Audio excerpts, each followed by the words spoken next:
నమస్తే మిత్రులారా, నేను మీ జనం టీవీ శంకర్. పార్ట్ 1 10 మంది మంత్రులు ఎవరు అవుట్ అవుతున్నారు కేసీఆర్ మంత్రివర్గం నుంచి అని చెప్పేసి పార్ట్ 1 వీడియోలో మనం చూసినాం. ఇప్పుడు పార్ట్ 2 వీడియో వస్తుంది.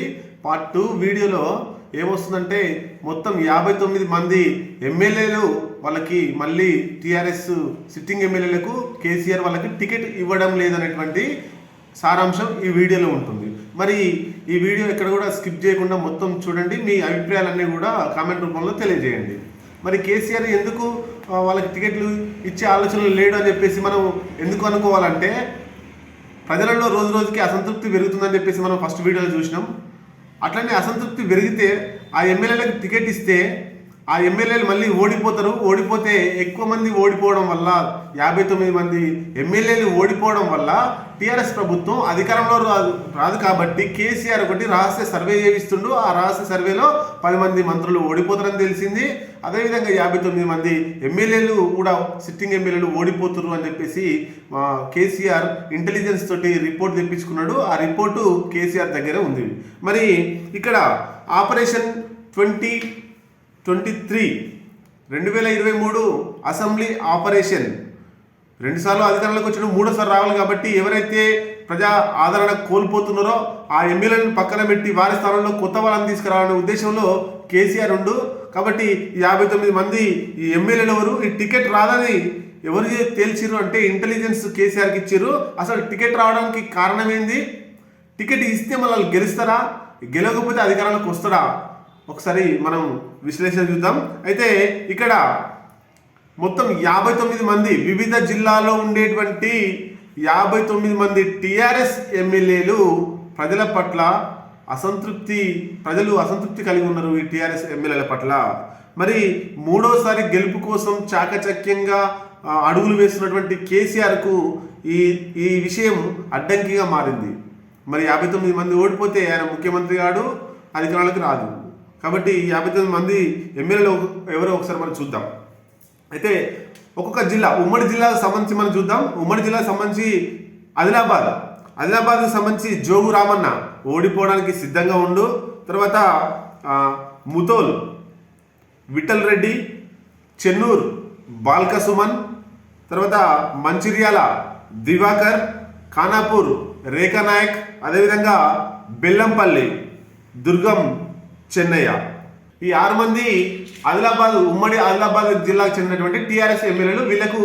వీళ్ళలో అంటే కేసీఆర్ తెప్పించుకున్నటువంటి రిపోర్ట్లో వీళ్ళు ఓడిపోతారని చెప్పేసి కేసీఆర్ దగ్గర ఉన్నటువంటి సర్వే మనకు దాంట్లో ఉన్నటువంటి సారాంశం. అదేవిధంగా ఉమ్మడి కరీంనగర్ జిల్లాకు సంబంధించి జగిత్యాల డాక్టర్ సంజయ్, మానకొండూరు ధూమ్ధామ్ కళాకారుడుగా ఉన్నటువంటి రసమై బాలకిషన్ కూడా ఓడిపోవడానికి సిద్ధంగా ఉండు. చొప్పదండి రవిశంకర్, హుస్నాబాద్ సతీష్ కుమార్, పెద్దపల్లి మనోహర్ రెడ్డి, వేములవాడ చెన్నమనేని రమేష్. ఆయన పౌరసత్వం కోసం కూడా ఆల్రెడీ గొడవ జరుగుతుంది. ఆ గొడవ అసంతృప్తి ప్రజల్లో ఉంది. తర్వాత కోరుట్ల కల్వకుంట్ల విద్యాసాగర్, వీళ్ళు కరీంనగర్ జిల్లాకు సంబంధించిన వాళ్ళు మొత్తంగా 7 ఎమ్మెల్యేలు టీఆర్ఎస్ ఎమ్మెల్యేలు ఓడిపోవడానికి సిద్ధంగా ఉన్నారు. వాళ్ళకి టీఆర్ఎస్ టికెట్ ఇచ్చి బీఫామ్ ఇచ్చినా కూడా గెలిచే అవకాశాలు వాళ్ళకు చాలా తక్కువగా ఉన్నాయి. అదేవిధంగా ఉమ్మడి వరంగల్ జిల్లాకు సంబంధించి వరంగల్ తూర్పు నన్నపనేని నరేందర్ రెడ్డి, అదేవిధంగా వర్ధనపేట అరుణ్ రమేష్, స్టేషన్ కర్పూర్ మాజీ తొలి ఉప ముఖ్యమంత్రి తాటికొండ రాజయ్య, మహబూబాబాద్ శంకర్ నాయక్, పరకాల చల్ల ధర్మారెడ్డి, భూపాలపల్లి గండ్ర వెంకటరమణారెడ్డి, జనగాం ముత్తిరెడ్డి యాదగిరెడ్డి. వీళ్ళు మొత్తంగా 7 ఉమ్మడి వరంగల్ జిల్లాకు సంబంధించి మొత్తం 7 టీఆర్ఎస్ ఎమ్మెల్యేలు ఓడిపోవడానికి సిద్ధంగా ఉన్నారు. వీళ్ళ పట్ల ప్రజలకు అసంతృప్తి ఉంది.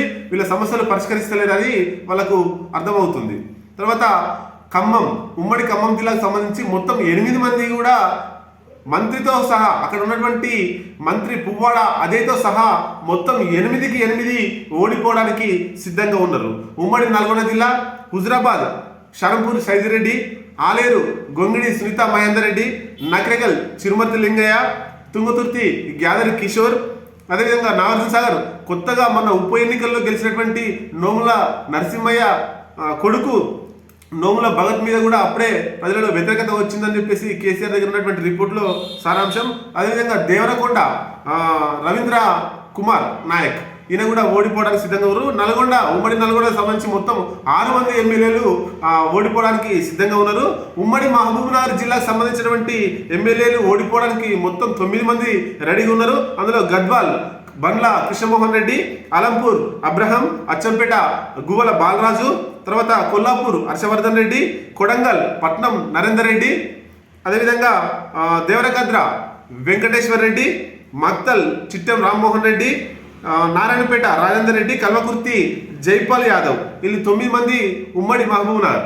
అదేవిధంగా ఉమ్మడి మెదక్ జిల్లాకు సంబంధించి మొత్తం 6 మంది ఓడిపోవడానికి రెడీ ఉన్నారు. ఉమ్మడి మెదక్ జిల్లా దాంట్లో మాజీ డిప్యూటీ స్పీకర్ ఉన్నటువంటి పద్మా దేవేందర్ రెడ్డి, అదేవిధంగా నర్సాపూర్ మదన్ రెడ్డి, పటాన్ చెరు ఈయన గుండాయిజం మనం అంతా కూడా చూసినాం. రిపోర్టర్ల మీద దాడి చేయించడం, రిపోర్టర్లంతా కూడా రాష్ట్ర వ్యాప్తంగా ధర్నాలు నిరసనలు చేయడం ఇదంతా కూడా చూసినాం. ఆయన ఎవరో కాదు, గూడెం మహిపాల్ రెడ్డి. అదేవిధంగా నారాయణఖేడ్ భూపాల్ రెడ్డి, జహీరాబాద్ మాణిక్రావు, ఆందోళ్ జర్నలిస్ట్గా ఉన్నాడు. జర్నలిస్టుల సమస్యల మీద ఒక్కరోజు కూడా అసెంబ్లీలో మాట్లాడలేదు. జర్నలిస్టుల హక్కుల కోసం కూడా పోరాడతలేడు. ఆయన జర్నలిస్ట్ నుంచి వెళ్ళి ఎమ్మెల్యే అయిన తర్వాత జర్నలిస్టుల హక్కులను విస్మరించాడు. ఆయన కూడా ఓడిపోవడానికి రెడీగా ఉన్నాడు. అదేవిధంగా ఉమ్మడి రంగారెడ్డి జిల్లాకు సంబంధించి Serilingampally MLA Arikepudi Gandhi, Uppal MLA Bethi Subhash Reddy, LB Nagar Sudheer Reddy, Rajendra Nagar Prakash Goud, Chevella Kaleyadaiah, Ibrahimpatnam Manchireddy Kishan Reddy, Tandur Pilot Rohith Reddy, వీళ్ళందరూ కూడా అంటే ఉమ్మడి రంగారెడ్డి జిల్లాకు సంబంధించి 7 మంది ఎమ్మెల్యేలు టీఆర్ఎస్ ఎమ్మెల్యేలు 7 మంది ఓడిపోవడానికి సిద్ధంగా ఉన్నారు.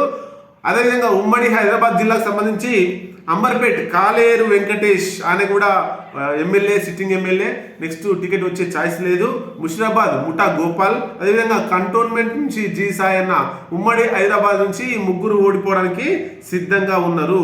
అంటే మొత్తంగా నేను చెప్పిన లెక్క ఇప్పుడు మొత్తం 59 మంది వివిధ జిల్లాలో టీఆర్ఎస్ పార్టీ ప్రజెంట్ ఎమ్మెల్యేలు రాబోయే కాలంలో వాళ్ళకు మళ్ళీ టికెట్ ఇచ్చి బీఫామ్ ఇచ్చినా కూడా గెలిచే పొజిషన్లో లేరు.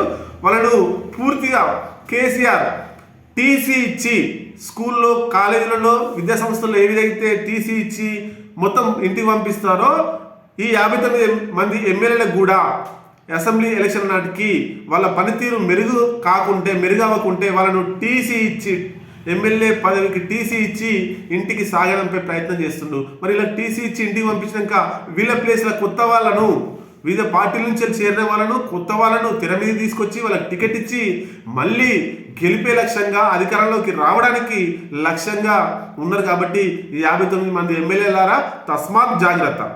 మరిన్ని వార్తల అప్డేట్ కోసం జనం టీవీ తెలుగుని సబ్స్క్రైబ్ చేసి లైక్, షేర్ మరియు కామెంట్ చేయండి.